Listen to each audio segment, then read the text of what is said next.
Hey, Renter Retires, it's Adam Schroeder here with another episode, and I am joined by two of my favorite clients. That's Gil and Ashley.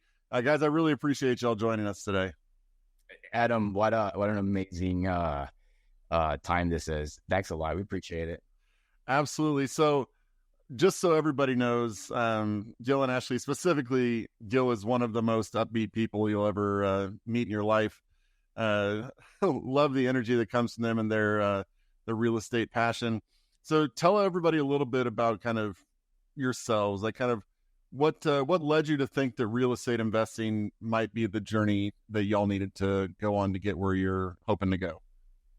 Man, that's a huge question there, Adam. I will tell you that first of all, we read Rich Dad Poor Dad. We listened to 100 podcasts. We read a whole bunch of other books. We met a tons of friends. We didn't do anything out of that. It was by accident. So we knew that where we wanted to retire. We know when we're gonna retire, and Ashley had this crazy obsession of looking at houses, going to open homes, and I would be, Ashley, you wasting people's time? She's like, no. Right. I'm just kind of nosy. We would be driving and Ashley would stop somewhere and go into a house. I'm like, why are you doing? We're on our way to work. Why are you doing this? So one of those days, we were in Ashley's dad's house. He lives in 100 acres in Missouri, a very nice place. And we know we want to retire nearby. So Ashley doing her thing, she grabs her phone and shows me, look at this house, right? It's 45 minutes from here in Arkansas. And it's just beautiful. Let's go and check it out. So at this point, I'm like, yeah, let's why not? So so we get in the car, we put the family in there, and then we get to Arkansas. Ashley, this is your story here. So it was a really beautiful, kind of a cottage-looking home. I say little. It was like 5,000 square feet on 12 acres with a pool right on the lake. It was just absolutely gorgeous. So maybe could put a guest or two if they decided to come over. Just a couple. So the realtor that met us to show the house was actually the owner. So when we were walking through it, I started joking around and I was like, hey, wouldn't it be cool if we could just buy it from him fully furnished? And he was like, actually, we're retiring and wanting to downsize, so we could definitely negotiate that in the sales price. And I kind of looked at Gil and I was like, are we about to buy this house? So what started off as kind of just me being maybe a little nosy and wanting to just look at a house that I thought was cool. We started to talk about it. I'm like, we could turn this into a short-term vacation rental, have somebody else pay the mortgage for the next decade, and then move here when we retire. It was a beautiful area. It was secluded, but very spacious. And so 4 months later, we were closing on the property after liquidating some assets, and then my truck assets. That's not even an asset. Sensitive subject. So then I'm right there with you, Gil. Selling my truck was one of the saddest days. It was really sad. We had a moment and everything. He's like, I need you to get out so I can say goodbye. If I leave him in the truck for a minute.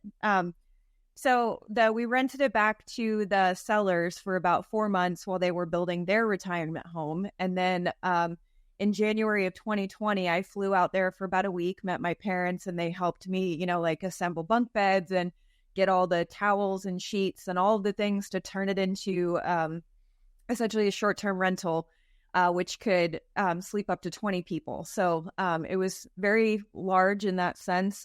We thought that the area would do very well. It's, on a lake, kind of a retreat situation. And then we went live with it in April of 2020.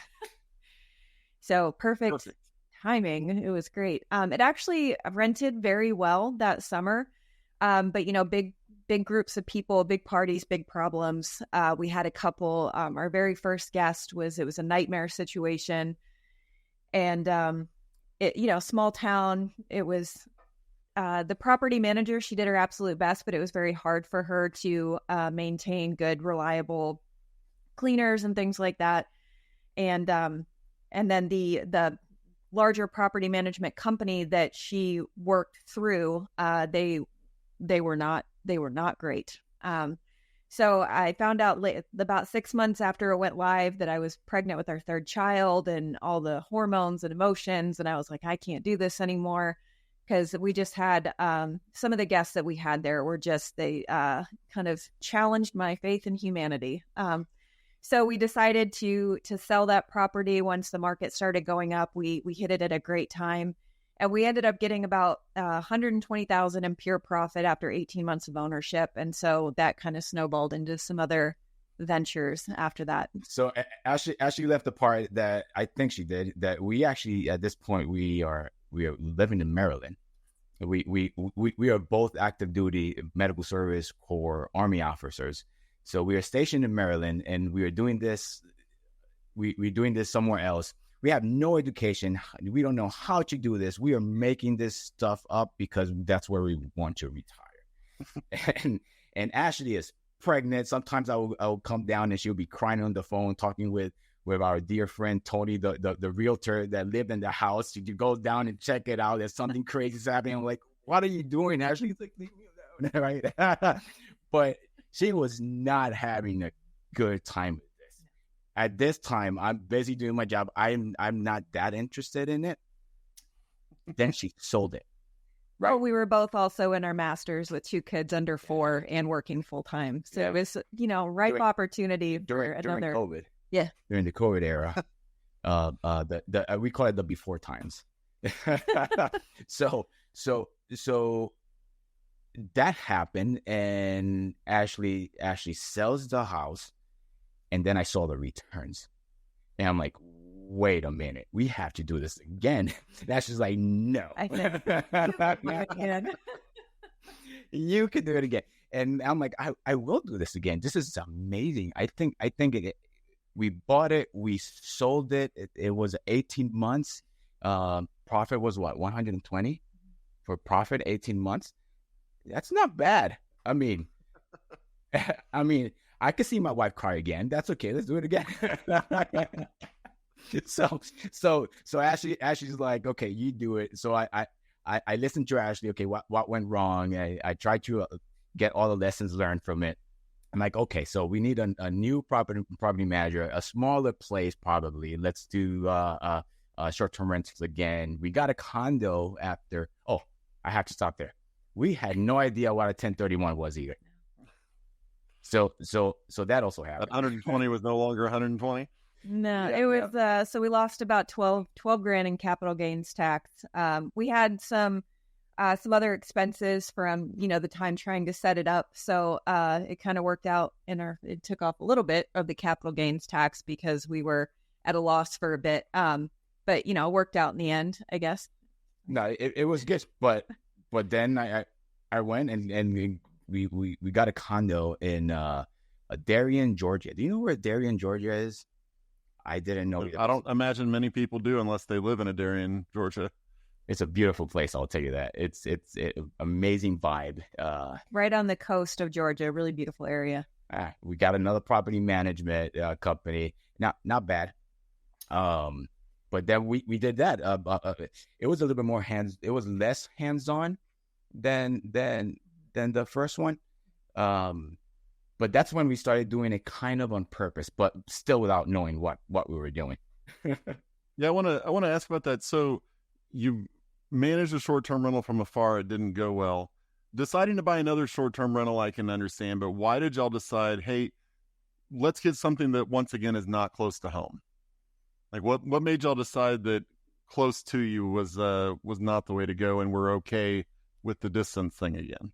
Yeah, the uneducated assumption was that a short-term rental somewhere else, probably in the coast, somewhere that people want to visit, would probably give us more revenue. So that's why we did it. Let's do it again. Well, we were also partnered with a short-term rental property management company, a different one than the first house because they were terrible. we found another one, and they had done a lot of market analysis, and they said that this place was very promising. It had already been a short-term rental, and the owner had decided that they wanted to kind of shift all of their short-term rentals to another area, so they were selling it. It was beautiful, fully furnished. She was a super host. She did incredible with it, but she also lived there. So we were kind of hoping we would have that same success. But again, the property management company, the housekeeper was unreliable. It was not the same one that the previous owner had used. And so that resulted in some negative reviews because either she forgot to clean it a few times, somebody had a dog in there when they weren't supposed to, and so it smelled like wet dog. And there was just a couple of stories.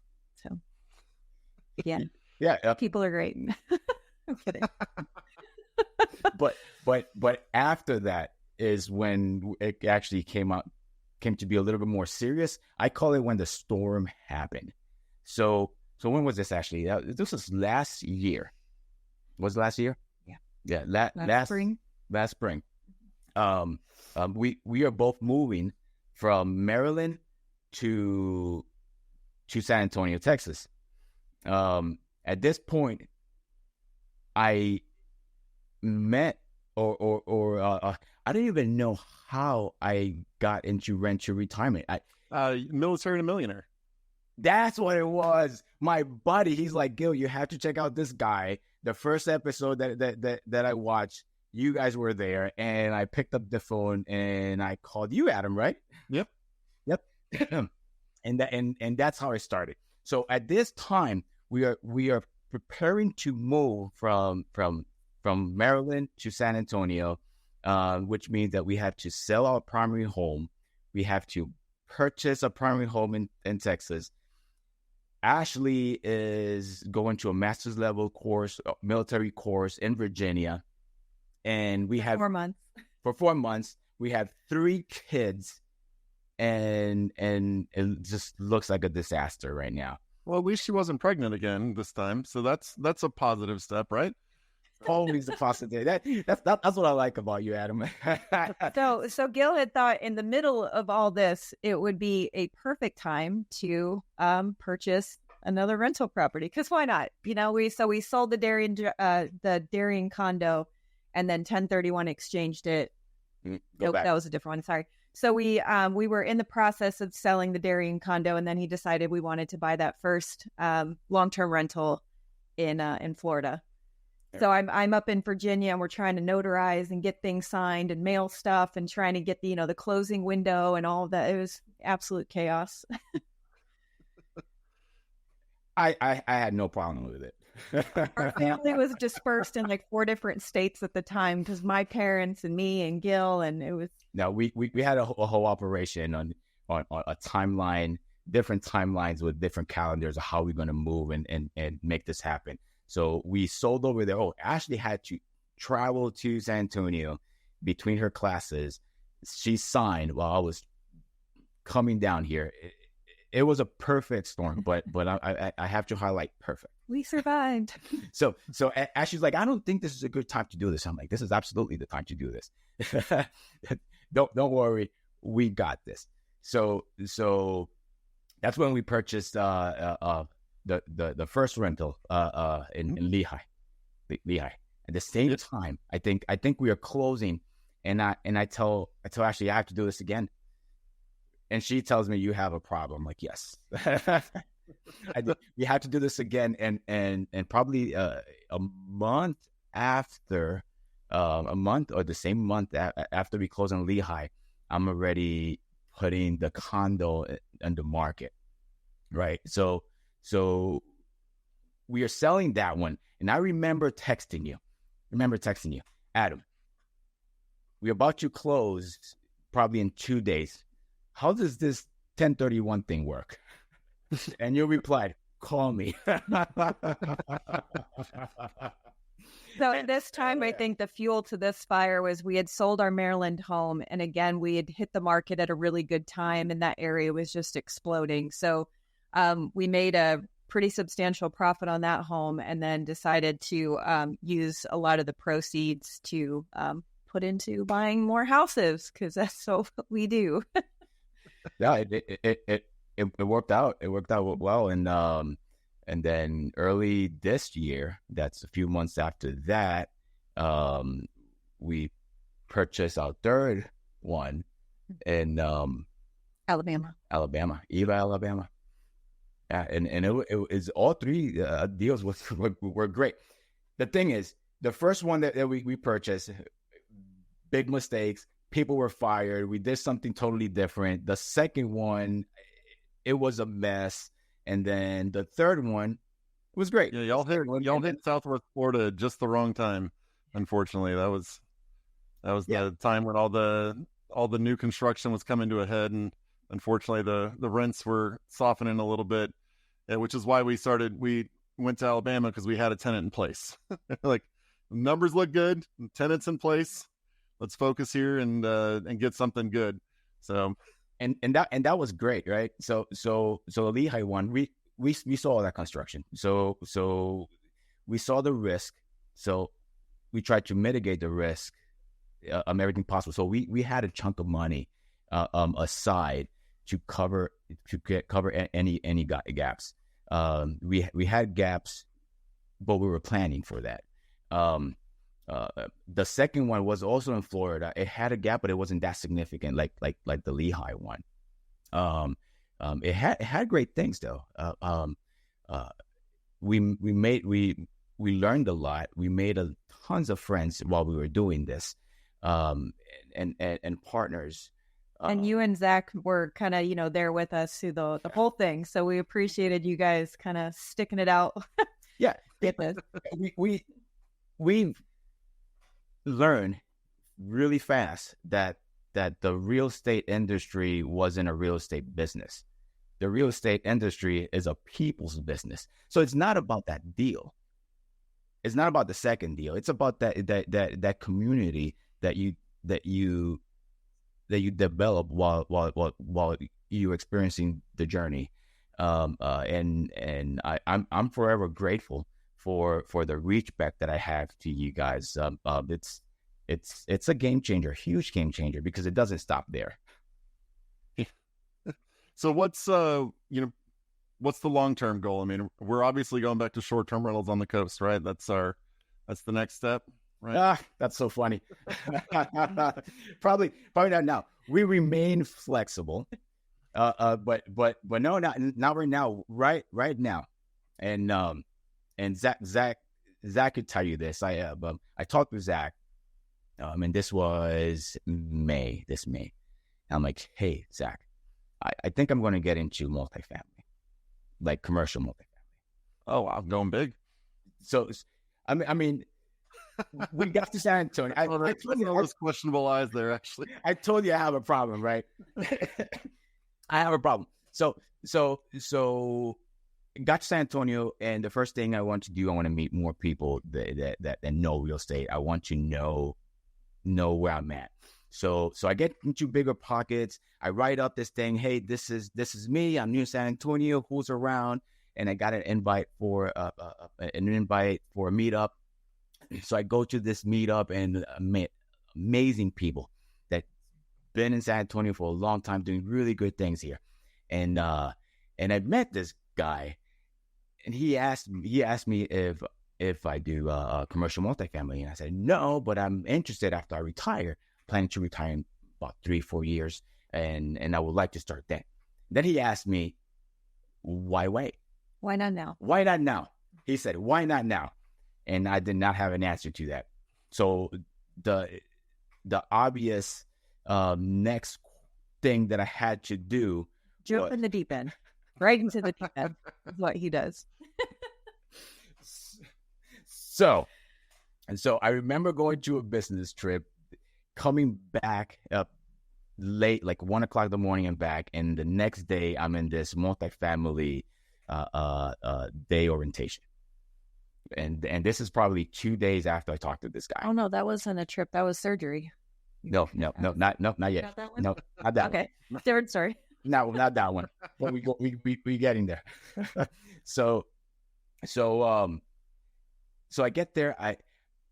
I learn a little bit. I like it, and they offer a workshop, 3-day workshop.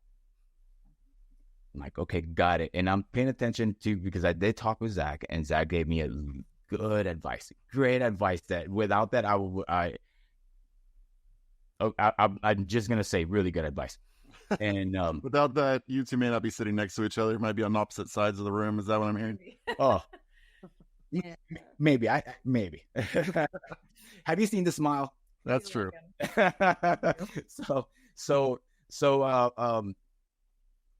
I signed up for this 3-day workshop. It probably, and I invited somebody else, and we split the costs of it. And the day before, I had a medical procedure.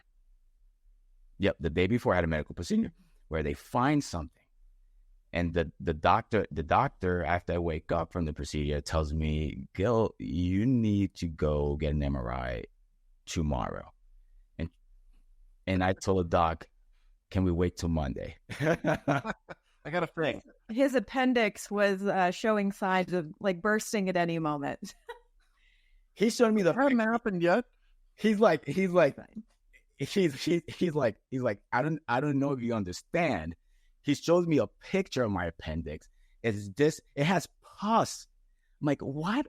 And the doctor's looking at me. He's like, are you sure you're not in pain? I'm like, no, I'm not in pain. I'm perfectly good. Let's wait for Monday. I got 3 days left in me. I don't think you understand, doctor. He's going crazy, right? So, or he just got so graphic. So it's bad. It's bad. But I really wanted this. I wanted it more apparently than my appendix. The doc asked me to promise him if I felt just a little bit of pain to run to the ER. I'm like, okay, good, I could do that. But every time I sneezed, I was like, I think I had to go to the ER. Well, in that same week, I was culminating a 6-month project in a brief, like 4 levels above my job. It was a huge deal. And I was like, this is going to be the day that your appendix explodes, when I'm in the middle of this big thing that I've been working towards for 6 months. So selfish. Luckily, it did not explode. So for those of you listening, this is one of the reasons why I love talking with Gil and Ashley, is because they have all this stuff going on and they still have a plan. And they still, take action and take charge and move their lives forward. Now, to be honest, people, I don't know the end of this story currently. This is not a story that Gil has shared with me before. But I mean, one of the things that people need to understand is the whole thing is they've continued educating themselves. They've continued moving forward and not let these hiccups, like some appendix that's going to burst, get in the way. So yeah, please continue. But I like to note that this is not a calm. You're going during the murky parts, the stormy parts, because you got all your stuff going on. You're like, I'm busy, she's busy. So of course I thought more real estate. Yes. Like a lot more. So why not now? So the first day of the workshop, right? The doctor calls me and says, I was thinking about you. That's not a good thing, right? That's not a good thing. Here's some meds. Can you go pick them up? And I'm like, I'm in the workshop. I can't pick up the meds. So I call the pharmacy. I'm like, hey, somebody's going to pick up my meds for me. I probably missed 5 minutes from the workshop. I was there. Finished the 3-day workshop. It was great. I learned a lot. It's a different world. Oh my God. It opened my eyes. I also saw that there were a lot of people looking at the same thing. Right? They're looking at a multifamily, and they had this way how to look for it. This is exactly what they're looking for. The math works. The math is mathing, but everybody's looking for it. So I tell Ashley, I'm not going to look for that because everybody's looking for that. I'm going to do something different. And Ashley's like, oh my God, what are you going to do now? So I'm like, different before you go down that route. Different. I don't know what different is yet. I don't know. It has to be something different. So I told her I'm going to start meeting people. So at this point, I'm telling we are so busy at work. But at 6 o'clock, it starts the phone calls.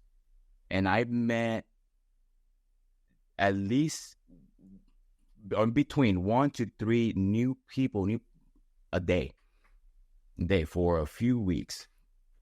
weekends I'll wake up at 6, go somewhere, coffee, meet more people, and just meeting people, listening, talking, making more friends. What are you working on? What's keeping you back? And from that, Ashley was pushing me people. She's like, hey, you have to meet this guy, right? You have to meet this guy. And I'm like his agent. Yeah, Needing that addiction. I'll leave work for 30 minutes. I remember being in a parking lot. It's raining and we just talking. It was great, but that led to other things.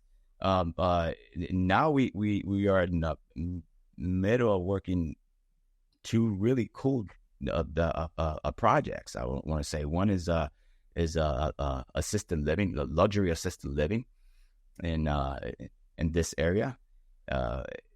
Likely starting early next year, and then the other one is a development project for affordable homes, and it's a 200 single family home community using new technology. We can't discuss either of them here, not yet. No worries. But that's where we at right now, and it all started with a mistake and then good direction. And that good direction, we really owe it to you guys. So let's go into, you're talking about meeting people and kind of learning on the fly. You also joined the Academy. Tell people a little bit about kind of what, have y'all learned anything from that, and kind of tell us a little bit about how that's gone for you. Oh, yes. And I'm still learning from it. So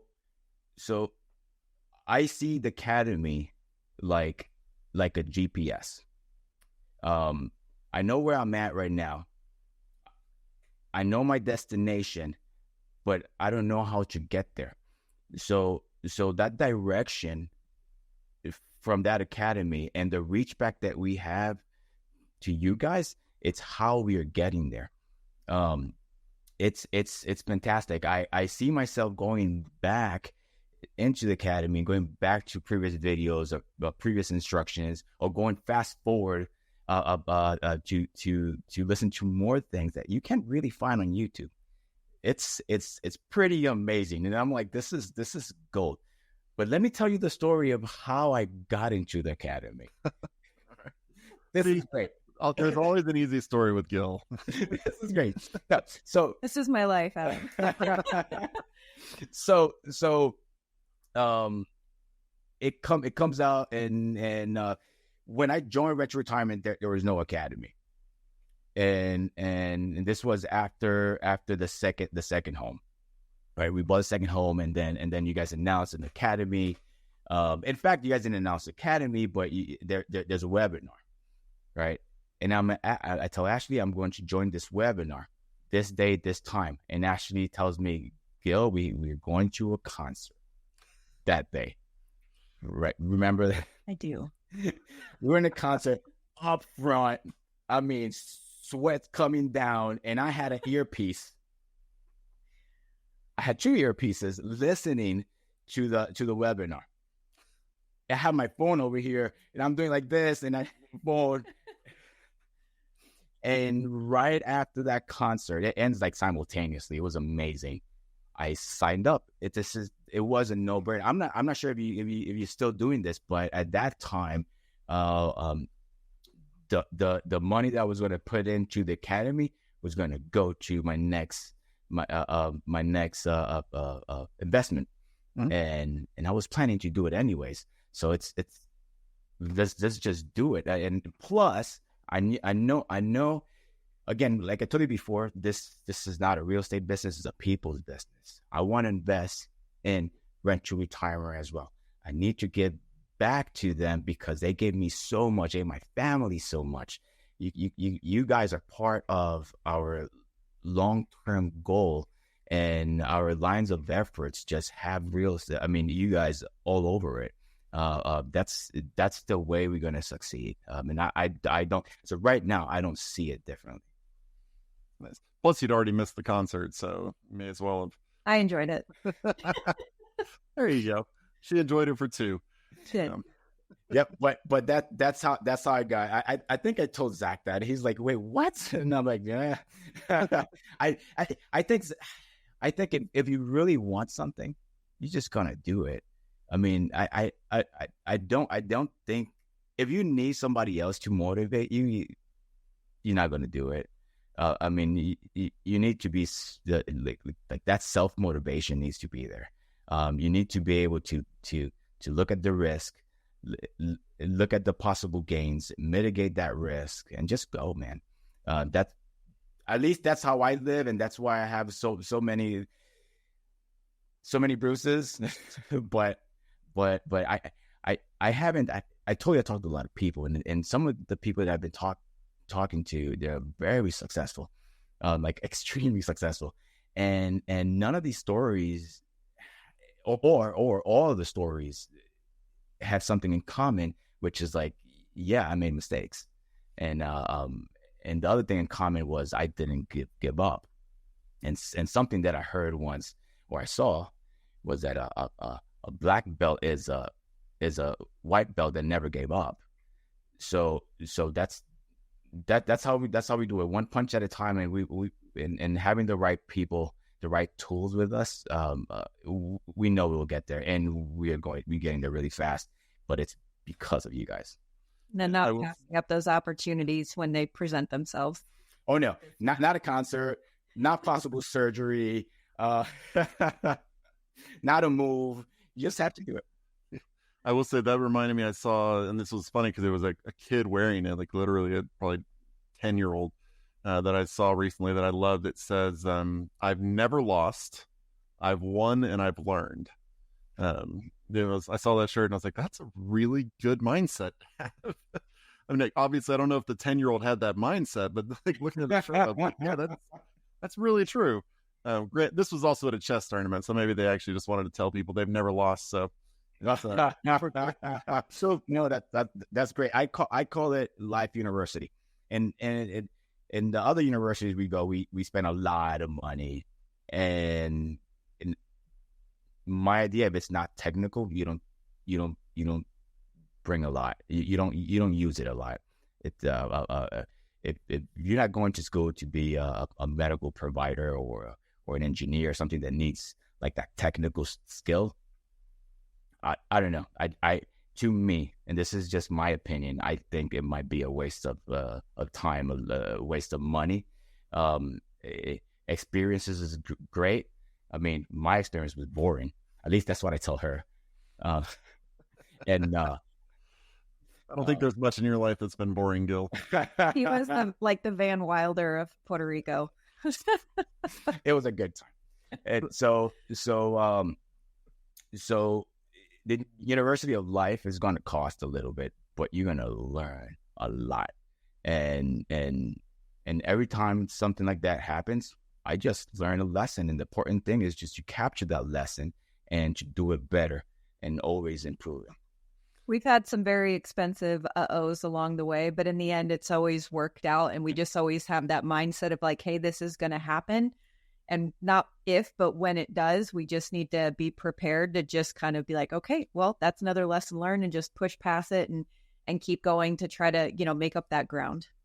So what do you say, when you meet somebody or hear somebody talking about how they want to invest, but they haven't, or they're going to invest someday, but they haven't? What do y'all say to them? I mean, how would you go about motivating someone who's kind of on the analysis, paralysis of analysis type person?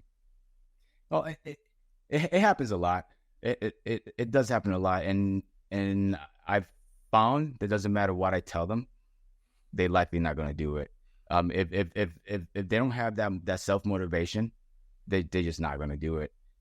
So I believe that as soon as Ashley and I are postured in the right place and they actually see it, it'll be better for them to see it and then take action. We're doing a lot of things because we've seen it, but I've been also looking for it. So if you're not looking for it either, I don't know what to tell you for motivation in doing it. But I could tell you is what I've been doing so far and my trajectory, it's not bad. I mean, I hear on YouTube all the time, rentals are not cash flowing. Ours cash flow.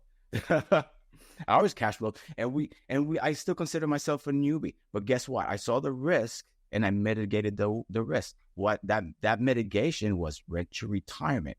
You guys underwrote the deal. You guys had everything in place. You have somebody. I mean, Adam is my strategist. So that's a mitigation to that risk. Now what? Now move forward. Identify other risks, right? I might have some gaps. So cover that. Mitigate the risk. Identify. And guess what? The strategists know those risks already. So there's no reason why not to do it if you want to do it. And I think for me, when it comes up with people, just like in the Bible, parables are a good teaching tool. And I always kind of tell people our story and I let them know kind of in a way that catches their attention. You know, they're like, oh yeah, I'm in, I have my Roth and all of these investments. I was like, oh yeah, we liquidated all of our stuff, all of it to put into real estate. And we made more off of one deal in real estate than we did in 10 years of investing.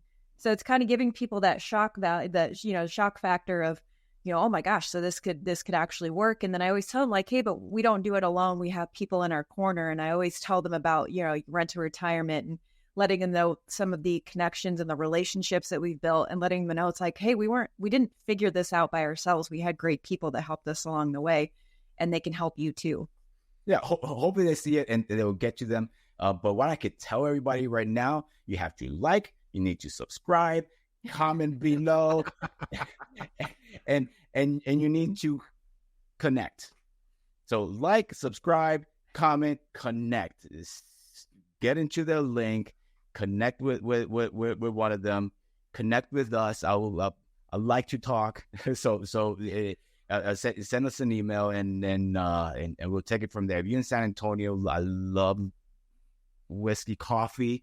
We could get some coffee and go from there. Or you can have one of these many glasses. This is more like a second date. All right, Gil and Ashley, I want to thank y'all for joining us today. I really appreciate, every time I talk with y'all, it's fun, but seeing y'all here has been an absolute blast. I hope our listeners have had as good a time as I have in hearing the story and just hearing that bumps happen, right? I mean, one of the things, you mentioned the Roth, you mentioned real estate. If it's in your Roth, you can pretend like your losses didn't happen, right? But everybody looks at their gains and say, oh, this 30,000 is now 40,000, but they don't mention that it went down to 15 before it went back up to 40. But in real estate, you feel that 30 go to 15 and then you see the 40, but you have to wait from the 15 to the 40 as well. So, you feel the bumps right away, and it's great to see people who have taken those bumps and continue down the journey. So really appreciate y'all joining us today. And if you want to find us, head on over to renttoretirement.com. You can see our inventory there. If you want to, if you have any questions that you want me to throw Gil and Ashley's way, just email them to podcast@renttoretirement.com. That's podcast@renttoretirement.com. And I will get them over to them, or I can answer your questions along with Zach in a future episode. But head on over to renttoretirement.com and see everything that we have there. Again, Gil, Ashley, absolute pleasure. And everybody else, thank you for educating yourselves with us today, and we'll talk to you on the next episode. Thanks, Adam. See ya. Thanks for watching the Rent to Retirement YouTube channel. Check out some of our other videos, like this one, or this one here.